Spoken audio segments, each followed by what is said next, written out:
What's up everyone, I'm here today to show you how to make a cosplay helmet using materials from Smooth On Incorporated. So check it out.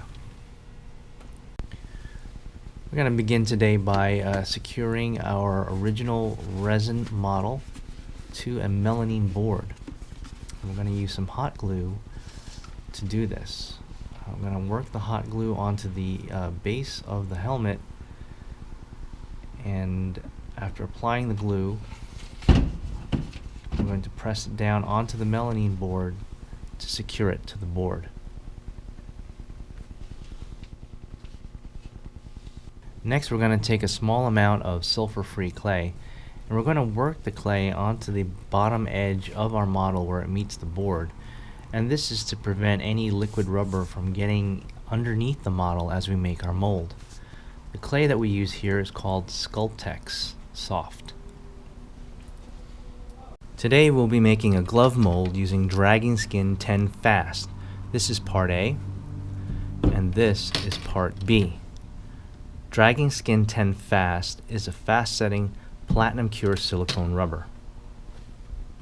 Now it's very important that before we start working with this material, we want to thoroughly pre-mix the part A and the part B. So let's start with part A. We're going to take a clean mixing stick and we're going to scrape the sides and the bottom of the bucket as we go to ensure that we get a thorough pre-mix of part A. We're going to do the same thing for part B. Again, use a clean mixing stick, scrape the sides and the bottom of the bucket as you do this to ensure you get a thorough pre-mix.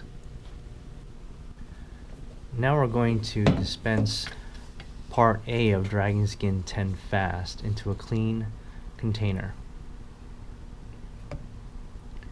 We're going to do the same thing for Dragon Skin 10 Fast part B. The mix ratio for Dragon Skin 10 Fast is 1:1 by volume. Now since both part A and part B are translucent white, I'm going to color this material using Silk Pig, a silicone colorant. I'm going to add a little bit of green to the part B, and this will help me to visually see that I get a thorough mix of material when I mix them together. Now I'm going to combine part B with part A. Remember that once part A and part B touch, the pot life begins. Dragon Skin 10 has a pot life of about 8 minutes. You want to thoroughly mix the material and then dispense it into another clean mixing container and mix it again. Remember to scrape the sides and the bottom each time you do this. Using a short trimmed brush, I'm going to stipple the silicone onto the surface of my model. The short bristle length allows me to effectively stipple the silicone onto the surface, and this accomplishes two things. One, it compresses the air off the surface, thereby allowing you to minimize any bubble entrapment in the very first layer of your mold. And secondly, it'll ensure that you get a nice thin layer. So here's our completed first layer. Note that we built a flange around the base of the model. The thinness of this layer is going to capture all of the detail of our original. For our next layer of Dragon Skin 10 Fast, I'm going to take a little bit of Silk Pig Red and I'm going to color this layer with the red. Now it's always a good idea to color layers, especially when you're working with a translucent material, to know what areas you've already covered and what areas you need to cover. Now you want to apply this second layer when the first layer is still tacky to get the best possible bond. And I'm going to use a brush technique to apply this layer. Remember to cover the entire surface of your model, including the flange. Here now is the completed second layer.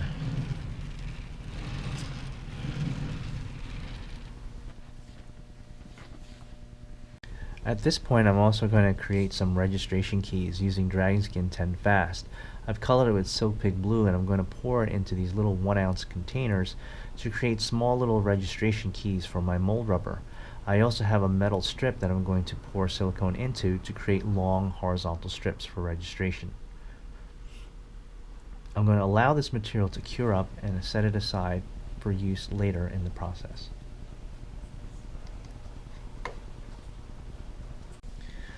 For our next layer of Dragon Skin 10 Fast, I'm going to apply some Silk Pig Blue. Again, just a small amount in a part B colors the material very, very easily. For this layer, I'm also going to apply a thickening agent. This will allow me to thicken the silicone significantly so I can cover undercuts in my original model. I'm going to use a material called Thivex. Now, Thivex is a thickening agent for silicone. It only takes a few drops of material to significantly thicken the silicone. So when I mix this into my mixture, you can see here that the silicone is significantly thicker. Now, I'm going to apply this thickened silicone using a mixing stick and apply it directly to those areas where I need to cover the undercuts in my original model. And I'm going to continue this process until I've covered all of the undercuts in my original. Here now is our completed thickened layer of silicone. Notice that we've covered all of the undercuts in our original model. At this point, we're also going to apply our registration keys that we poured earlier. Now we're going to position these keys around the surface of the mold rubber to help hold the mold rubber in place when we put our support shell on, and this will prevent any movement of the rubber when we cast into it. Now I'm applying these keys when the thickened layer is still tacky, and that's what's holding the keys in place when I press it on the surface of the mold rubber. It's important to note that the keys should be tapered so that the narrow edge of the keys are towards the surface of the mold rubber. The wider part of our keys are outward, facing the shell. And this will help anchor the rubber into your support shell and prevent the rubber from sliding out of the shell when you cast into it. We're also going to apply our strips of silicone rubber, again to help with the registration of our mold rubber into our support shell. You can never have enough registration keys, and so by doing this, it will again prevent any unwanted movement of the mold rubber in the support shell, and will help lock our rubber into place so that it will prevent any distortion when we cast into our mold.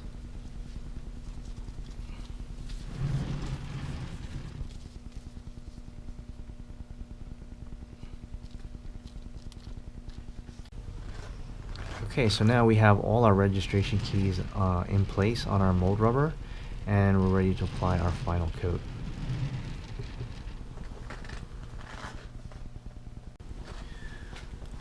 For our final coat of Dragon Skin 10 Fast, we're going to apply a layer of red silicone onto the mold rubber. Dragon Skin 10 Fast does cure in about 75 minutes. So here is our finished layer, and we're going to let that cure.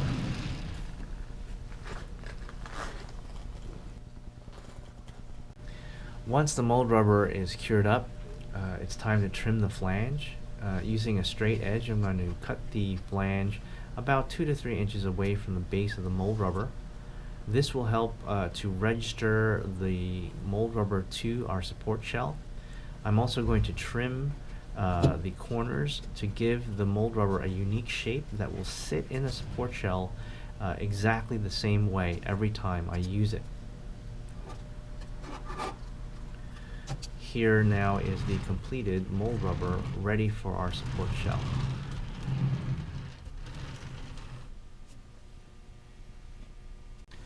Now what we're going to do is we're going to build a 2-part support shell. The first step in building this is to mark off a parting line on the surface of our mold rubber using a black marker. This parting line will indicate the line that's going to serve as a guideline for me to build a temporary wall or clay shim, which will support the first half of my support shell as I build it. So now we're going to work with some water-based clay. The clay is going to be positioned along the parting line that we marked off on our mold rubber. We're going to work this clay up along that line to build a clay shim. The purpose of this clay shim is to basically support the first half of our support shell And to prevent the clay shim from collapsing as we build on it, we're going to apply some clay arms to the back side of the shim. This is what the completed clay shim should look like. Notice on the back side of the clay shim we've got some clay arms built into the back side for support, and this will make the clay shim strong enough for us to work with when we build the first half of our support shell. Now we're going to apply some sonite wax. Sonite wax is a paste wax, and the purpose of applying this wax is to prevent adhesion of the support shell to the mold rubber and the clay shim that we just created. So we're going to apply sonite wax to the entire surface of the mold rubber, the clay shim, and the baseboard of our entire assembly. For our support shell material, we're going to use freeform air. This is part A, and this is part B. Freeform air is a two-part epoxy putty that cures to very lightweight resin. The mix ratio is 1:1 by volume, and you're going to mix it by hand. Check it for consistency and make sure there are no white streaks. You want to mix it until you get a uniform light gray color, like so. We're going to apply freeform air onto our mold rubber and mix up and apply material as needed to create the first half of our support shell. Freeform air can be smoothed by hand using a little bit of water, so I've applied a little bit of water to smooth out the surface texture of my support shell. So now here's the completed first half of our support shell, and we're going to let the freeform air cure at room temperature overnight. Once the first half of our shell is cured, it's time to remove the clay shim from our mold rubber, and we'll begin the process of setting up for the second half of our support shell.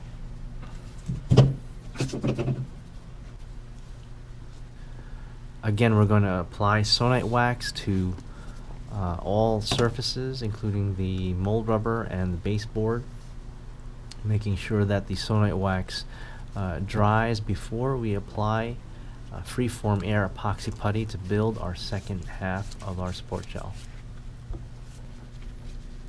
Once the sonite wax has been allowed to dry, it's time to apply the freeform air. We're going to mix and apply freeform air as needed to create the second half of our support shell. Here now is the completed second half of our support shell. We're going to now allow this to dry overnight. Now that our support shell is completely cured, it's time to remove the support shell from the baseboard. I'm going to use this hammer and chisel to do just that. I'm going to work the chisel around the base perimeter of the support shell to release the support shell from the baseboard.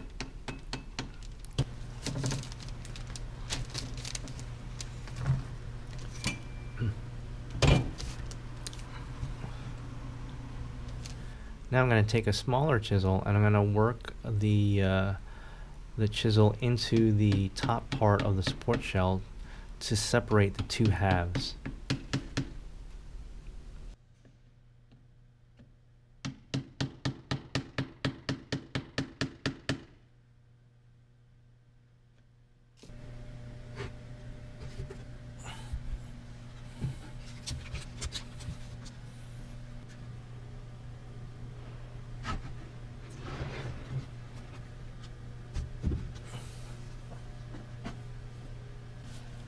Now we're going to apply a little baby powder to the surface of our mold rubber. The purpose for the baby powder is to help relieve the surface tension on the mold rubber and will allow for the silicone to slide easily against itself as we demold this glove mold from our original model.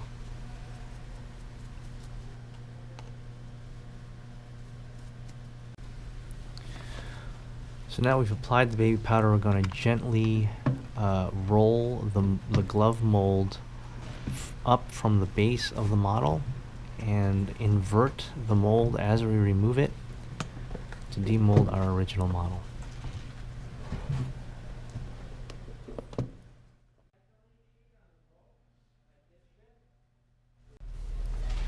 Now I'm going to prepare our support shell for reassembly. Now to do this, I'm going to first mark off points on the support shell where I'm going to pre-drill some holes along the flange of the support shell. This will enable me to use an anchoring system to secure both halves of my support shell when I'm ready to cast into it. Using a handheld drill, I'm going to drill out holes through the flange of my support shell. This will be where I will anchor the two halves of my support shell with some bolts to secure both halves together when I cast into it.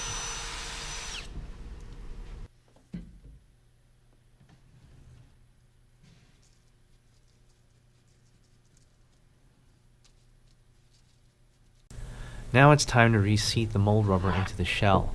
I'm going to lay the first half of the shell onto its side and reposition the mold rubber in place. Note how the cut flange fits perfectly within the shell. You also want to make sure that you push in the registration keys carefully into the shell to make sure that it's locked in place. So when you are reassembling your mold, you want to make sure that you thoroughly check each one of those registration points and make sure it's locked into the shell before you cast into it.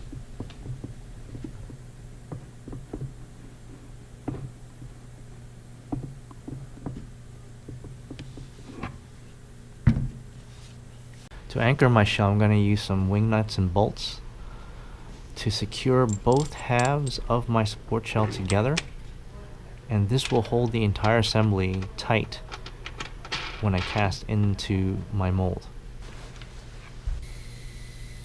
And here is the assembly put together with the bolts in position.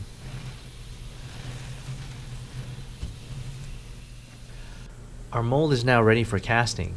Tune into part 2 to find out what materials we use from Smooth On to make our helmet.